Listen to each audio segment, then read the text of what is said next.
Hi Gemini, May 2025, ito na po ang inyong reading. Kuha lang tayo ng ilang guidance, advice, messages para sa inyo. Gemini, will be straightforward. Anong kailangan nyo marinig this month of May? Message. May 2025, Gemini. Ayan. Tumatalon, hindi natin pipigilan. May 2025, Gemini, mensaheng gabay para sa inyo. Ayun. Patawarin kung nagugulat kayo, tumatalon. Kunin pa natin dito yung pinakailang guidance. Okay. The Page of Swords.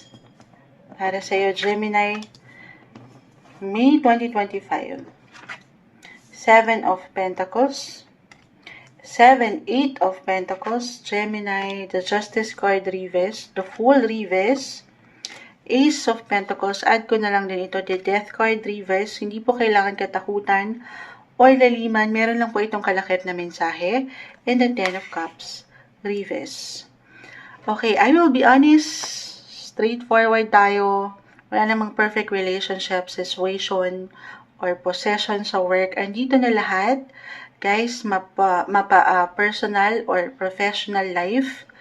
The Eight of Pentacles, this is about your work, career. 7, money, relationship, partnership in business, Justice card reverse. The Ten of Cups, about your family sector.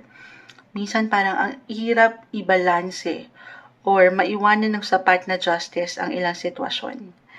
Mailang parang nakaka-drain yung energy kung paano i-handle, halimbawa, pagdating sa money, paano nyo magagampanan yung ilang obligations or paano maharap, mababayaran yung ilang kakulangan.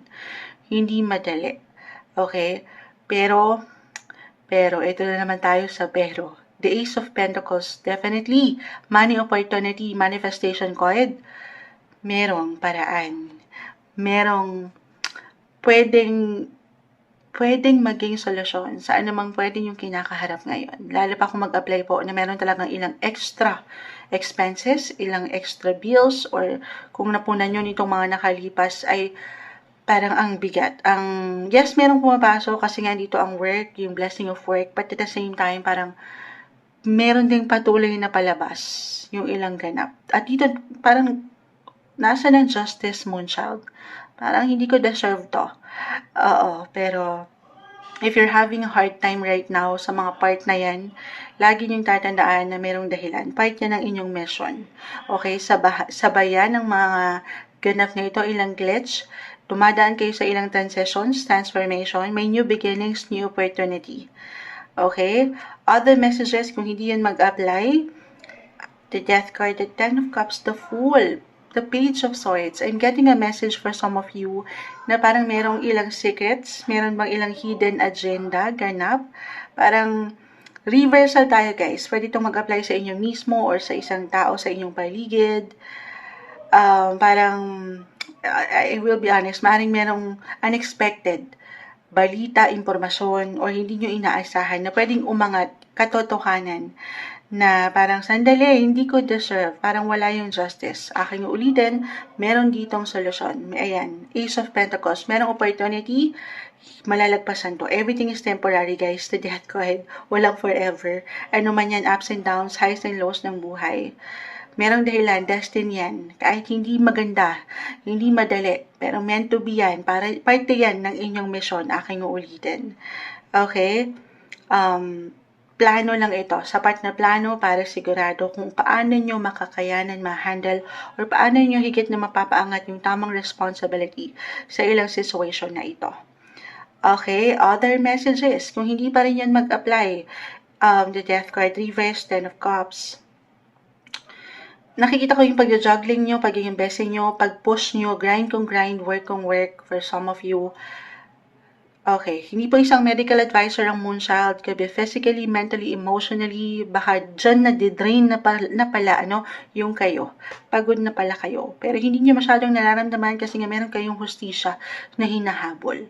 Ito yung ilang laban nyo. Okay, pero sana this time pakiramdaman nyo din ang inyong mga sarili. Listen to your body, guys. Sa part na yan, kayo pong higit na makapagsasabi. Of course, kung meron talagang visible pain, syempre lalapit tayo sa mga professional, huwag nyong baliwalain. Okay, pakiramdaman. Magpahinga rin 'pag may time. Paano nga naman natin maharap itong ilang laban na ito in life, yung ilang ayan 'no, parang hinahanap niyo, sabi ko nga, yung patuloy na hustisya na deserve niyo, of course. Yung mga magaganda, mas merong comfort, security. Pero paano natin mare-reach yan kung kayo pala mismo ay pagod na? So, take it easy. Don't be too hard sa inyong sarili. Pahinga rin 'pag may time. Recharge. Kung draining ang ilang sitwasyon, recharge your energy. Deserve niyo ang pahinga. Okay? Pag nilay-nilayan ng ilang bagay, this is the best mind to do some reflection, some life review, lalo pa kung itong mga ganap na ito ay parang hindi kadalian. I-recognize nyo rin, baka ganun din yung pinaka-advice dito. Recognize nyo rin, ano? Minsan hindi na natin napupuna, ang dami nyo na palang kinakaya, ang dami nyo na palang nalalagpasan. Pero ang nakikita nyo lang yung hindi pa tapos, hindi nyo pa nararating or nakakamit. Pero sa totoo niyan, ang dami nyo nang kinaharap.